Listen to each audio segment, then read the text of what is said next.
അപ്പോൾ അവർക്ക് ഇപ്പോഴേ മേക്കപ്പ് ചുട്ടികുത്തൽ തുടങ്ങിയാൽ അവർ സന്ധ്യ ആകുമ്പോഴേക്കും ആയി വരുള്ളൂ. അപ്പോൾ അവർ ഡ്രസ്സ് മാറില്ല മറ്റു കാര്യങ്ങൾ ചെയ്യുമ്പോൾ അപ്പോൾ സ്റ്റേജ് കട്ടൻ മാറ്റണം, അപ്പോൾ അത് ശരിയാവില്ല. അതുകൊണ്ട് തൽക്കാലം നമ്മൾ ആ നൃത്തത്തിൽ നിന്ന് അടുത്ത വീട്ടിലേക്ക് ഇങ്ങോട്ട് പോകുന്നേക്കാണ്. എന്ന് വെച്ചാൽ നിങ്ങൾക്ക് ഒന്നും കൂടെ എന്നെ കാണാം. അപ്പോൾ ഇത് അഭിപ്രായം വന്നാൽ ചെറിയ ചെയറിലിരുന്ന് ചേച്ചിയെ കാണില്ല. നമ്മൾ 3 ചെയറിട്ടിട്ടാണെങ്കിൽ കുറച്ച് ഇരുത്തിക്കാൻ ശ്രമിക്കുന്നത്. ഞാൻ ചെറുതായി ഇനിയിപ്പോൾ എന്താ ചെയ്യാൻ പറ്റുമ്പോൾ ഇങ്ങനെ പറ്റുന്നുണ്ടോ? ഇപ്പം നമുക്ക് പറ്റുന്ന പോലെ ദേവിയുടെ അനുഗ്രഹം എല്ലാവർക്കും കിട്ടട്ടെ. എല്ലാവരും ഇതിൽ പറയുന്ന കാര്യങ്ങൾ ഉൾക്കൊണ്ടിട്ട് 1% നമ്മൾ ഉയർന്നാൽ നമ്മുടെ നാടിനെ നമ്മുടെ വീടിനെ എല്ലാം നമ്മൾ തന്നെ ഉയർത്താൻ പറ്റുള്ളൂ. ആരും വന്ന് നമുക്ക് പറഞ്ഞു തരികയാണ്, നമ്മൾ സ്വയം ഒന്നാവാൻ നോക്കാം. അപ്പോൾ നമുക്ക് കാര്യത്തിലേക്ക് കടക്കാം. നമ്മുടെ പ്രാർത്ഥനയോടുകൂടെ തുടങ്ങാം. നമ്മൾ സമസ്ത ലോകത്തുള്ള സമസ്ത ജീവജാലങ്ങളിൽ എല്ലാവരെയും ആദ്യം നമസ്കരിച്ചുകൊണ്ട് ഗണേശൻ്റെ ഇന്നലെ ചെയ്ത പോലെ തന്നെ ഗണേശൻ്റെ വന്ദനം ചൊല്ലിക്കൊണ്ട് നമുക്ക് തുടങ്ങാം. അപ്പോൾ നമ്മൾ ആദ്യം ചെല്ലുന്ന സമസ്ത ലോകവന്ദനം.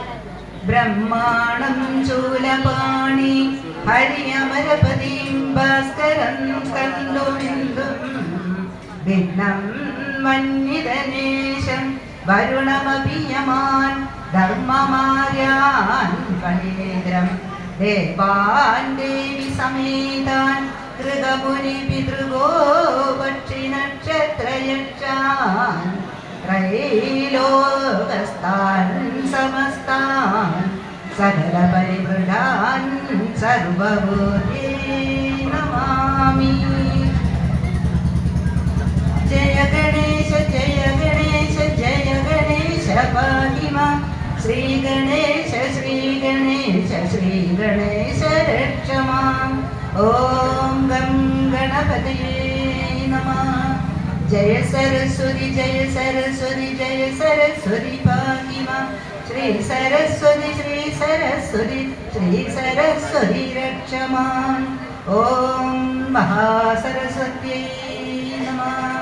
സദാശിവസമാരഭ്യം ശങ്കരാചാര്യമധ്യമാം അസ്മദാചാര്യപര്യന്താം വന്ദേ ഗുരുപരമ്പരാം. ഓം നമഃ ശിവായ. ഓം പാർവതീപതേ നമഃ. കൃഷ്ണായ വാസുദേവായ ഹരേ പരമാത്മനെ പ്രണതക്ലേശനാശായ ഗോവിന്ദായ നമോ നമഃ. ശ്രീകൃഷ്ണപരബ്രഹ്മണേ നമഃ. ഓം നമഃ ശിവായ ഓം നമഃ ശിവായ ഓം നമഃ ശിവായ ശിവോം. ഓം നമഃ ശിവായ ഓം നമഃ ശിവായ ഓം നമഃ ശിവായ ശിവോം. ശരവണ ഭവ ശരവണ ഭവ ശരവണ ഭവ പാഹി മാം. ശരവണ ഭവ ശരവണ ഭവ ശരവണ ഭവ രക്ഷ മാം. ഓം ശ്രീ സുബ്രഹ്മണ്യായ നമഃ. സർവമംഗളമാംഗല്യേ ശിവേ സർവാർത്ഥസാധികേ ശരണ്യേ ത്രയംബകേ ഗൗരി നാരായണി നമോസ്തുതേ. ഓം മഹാദേവ്യേ നമഃ. ഹരേ രാമ രാമ രാമ ഹരേ ഹരേ ഹരേ കൃഷ്ണ കൃഷ്ണ കൃഷ്ണ ഹരേ ഹരേ.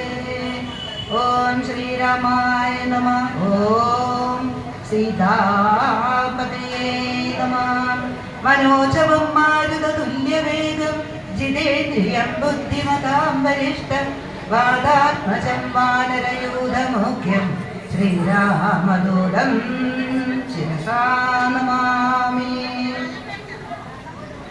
ഓം നമഃ സൂര്യായ സോമായ മംഗളായ ബുധായ ച ഗുരു ശുക്രാശനിഭ്യശ്ച രാഘവേ കേതവേ നമഃ.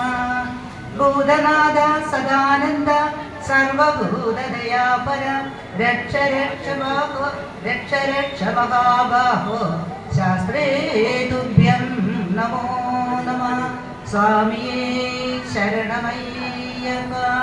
കൃഷ്ണം നാരായണം വന്ദേ കൃഷ്ണം വന്ദേ പ്രജപ്രിയം കൃഷ്ണം ദ്വൈപായനം വന്ദേ കൃഷ്ണം വന്ദേ വൃദാസുതം. എല്ലാവർക്കും ഒരിക്കൽ കൂടി സ്റ്റേജിലേക്ക് സ്വാഗതം ചെയ്യുന്നു. എല്ലാവർക്കും വീണ്ടും നമസ്കാരം പറയുകയാണ്. ഇന്നിപ്പോൾ ഇവിടെ ഞാൻ പറയാൻ പോകുന്ന ഭാഗവതത്തിൽ എല്ലാത്തിനും 2-3 സ്ഥലങ്ങളിലെ ഇവിടുന്ന് എടുത്ത് ചെറിയ ചെറിയ കഥകളായിട്ടാണ് എന്നോട് പറയുന്നത്. വലിയ കഥയും തത്വങ്ങളും പറഞ്ഞ് ആരും ബോറടിപ്പിക്കുന്നില്ല. വളരെ സിമ്പിളായിട്ട് നമുക്ക് സാധാരണ ജനങ്ങൾക്ക് മനസ്സിലാക്കാൻ പറ്റുന്ന രീതിയിൽ സാധാരണ ജനത്തിൽപ്പെട്ട ഞാൻ ഇത് പറയാൻ ശ്രമിക്കുകയാണ്. അപ്പൊ ഇന്ന് നാരദ മഹർഷിക്ക് ചില സംശയങ്ങളുണ്ടായിരുന്നു. അത് ഭഗവാൻ ഹരിയോട് ചോദിക്കുന്നതാണ്. അതിന്റെ 2 സംഭവങ്ങളുണ്ട്, അത് പറയും. പിന്നെ താമരയും തുളസിയും കൂടെ ഒരു തർക്കം ഉണ്ടായി അവിടെ. അപ്പൊ ആ കഥ എന്താന്നുള്ളത് ചുരുക്കി പറയാൻ ശ്രമിക്കാം. പിന്നെ വിഷ്ണു സഹസ്രനാമം എങ്ങനെ ഉണ്ടായി, അതിൻ്റെ ഒരു ഉൽപ്പത്തിയുണ്ട്. അപ്പൊ ഏതൊരു കാര്യം വരണമെങ്കിൽ അതിനൊരു കാരണം വേണമല്ലോ. അപ്പൊ അതുകൊണ്ട് നമുക്ക് ചെറിയൊരു സംഭവം നമുക്കൊക്കെ അറിയുന്ന കഥകളൊക്കെ തന്നെയാണ്.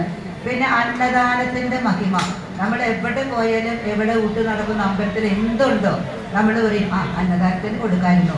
അന്നദാനം സർവ്വദാനാൽ പ്രധാനം എന്നാണ് പറയുന്നത്. അപ്പോൾ ഒരാൾക്ക് ഇങ്ങനെ ഭക്ഷണം കൊടുക്കാൻ പറ്റിയാലേ അന്നം ദാനം ചെയ്യുന്ന ആദ്യം അന്നമാണ്, പിന്നെ വസ്ത്രം, പിന്നെ അർത്ഥം, അത് പൈസ എന്നുള്ളത് അത് പിന്നെയാണ് വരുന്നത്. പിന്നെ പറയുന്നത് നമ്മൾ ഗുരുവായൂർ എല്ലാവരും പോകാറുണ്ട്. അപ്പൊ ഗുരുവായൂർ അമ്പലത്തില് ഇരിക്കുന്ന വിഗ്രഹം, ആ ചൈതന്യമൂർത്തിയുടെ മഹിമയല്ലാതെ അതെങ്ങനെ അവിടെ ഉണ്ടായി, അത് എല്ലാവർക്കും അറിയുന്ന കഥ തന്നെയാണ്, ഒന്നുകൂടെ പറയണമെന്നുള്ളൂ. പിന്നെ രാധാദേവിയുടെ പാദസരം, അതൊരു ജാഡു മണ്ഡലം, അത് ഈ വടക്കേ ഇന്ത്യയിലുള്ള ഒരു കഥയാണ്, അത് പറയും. പിന്നെ നമ്മുടെ ലാസ്റ്റിലെ ആത്മജ്ഞാനം, നമുക്ക് അകത്തുള്ള ആത്മാവിനെ അതിനെ എങ്ങനെ അറിവ് കിട്ടുന്നു ഒക്കെ ചെറിയ കഥാരൂപത്തിലാണ് അവതരിപ്പിക്കുന്നത്. നിങ്ങൾക്കത് മനസ്സിലാകാൻ വേണ്ടിയിട്ട് ഞാൻ ചെറുതായിട്ടൊരു ഉള്ളടക്കം പറഞ്ഞു എന്ന് മാത്രമേ ഉള്ളൂ. അപ്പൊ ആദ്യം നമ്മൾ നാരദ മഹർഷിയുടെ അതിലേക്ക് തന്നെ വരാം. അപ്പോൾ നാരദ മഹർഷി എപ്പോഴും ഒരു വീണയും കൊണ്ട് നാരായണ നാരായണ നാരായണ ഇങ്ങനെ ജപിച്ച് നടക്കണം.